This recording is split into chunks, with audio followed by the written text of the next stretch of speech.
Questions from Kevin Peterson. Sorry. My question is to Sashi Tharoor. Happy Onam first. Oh, thank you. You too. You mentioned about Britain. Mentioned that Britain left India in a worse off condition than had it been without Britain. You also mentioned about reparation from Britain. What about the skills in engineering and manufacturing India acquired, the administrative and democratic processes it inherited, the infrastructure left behind, and most of all, the rapid education of the Indian people, of which you are an excellent example? Surely, no one can price these intangible values that were gained during the British rule in India and propel the country to its present position as one of the leading countries in the world. Finally, one more question. I'm doing a Geoffrey Robertson here. In your opinion, where would India be today if the British did not step into India?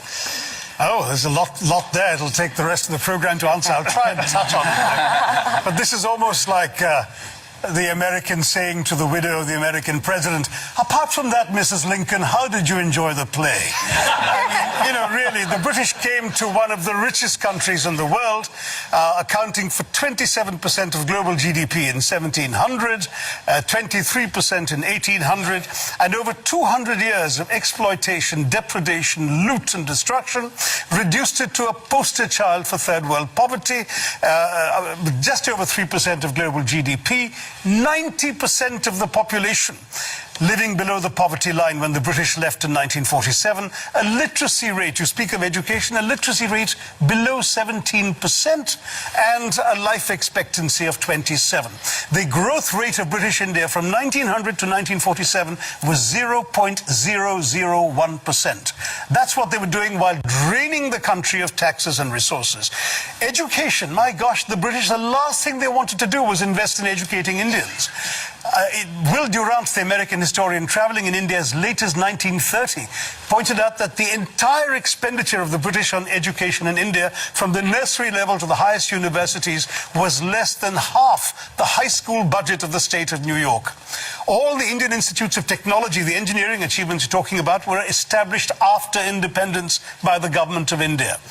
There is simply no comparison between the accomplishments of India rising from the ashes the British left us in and what was done in 200 years. I've given many figures. Just take one example, the textile industry, because India was a huge exporter of For 2,000 years, it was the world's leading exporter. What happened? In fact, in the Roman Empire, there are debates recorded by Pliny the Elder of Roman senators complaining about the amount of the Roman Empire's gold that was being sent off to India because of the tastes of Roman women for Indian muslins, linens, and cottons. Was it just modernism, the Industrial Revolution that destroyed it, or was it something else? No, that's the excuse that apologists like to make, that, you know, oh, it's not our fault, you just missed the bus for the Industrial Revolution.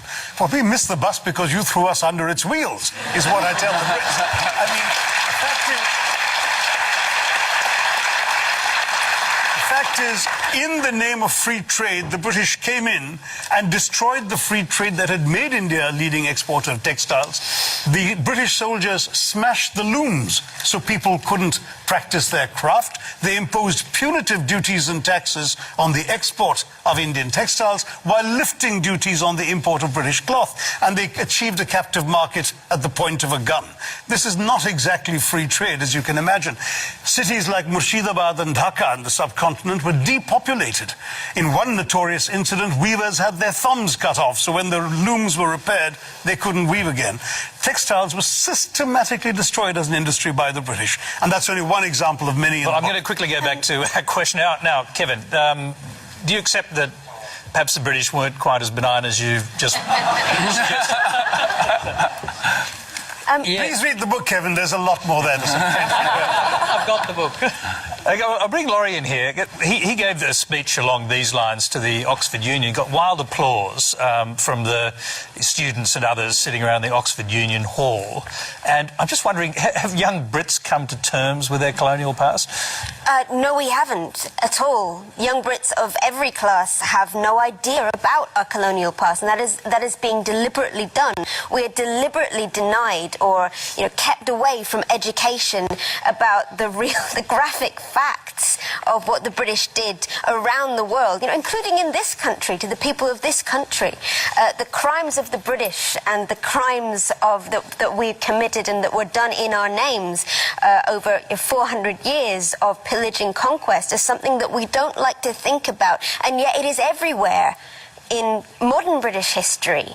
When people talk about Brexit, it's stunning to me that if you ask British people who voted for Brexit what their major fear is, their fear is that people will come to our country and take our things. And That's exactly.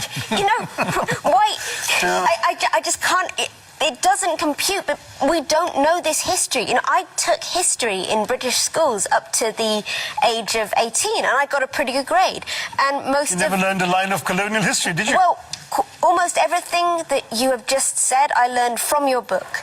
I'm just going to throw quickly back to Sashi because, one of the great heroes of the Second World War, in fact, of the 20th century, Winston Churchill, you've basically accused him in your book of complicity in a famine that killed 4 million Bengalis. Rightly so. 4.3. I mean, Churchill personally took the decisions that actually not only plunged Bengal into starvation, but had the British actually purchase grain that the Bengalis could barely afford to buy in order to ship it to Europe, not to aid the war effort as his defenders claim, but to boost the buffer stocks in the event of a future possible invasion of Greece and Yugoslavia.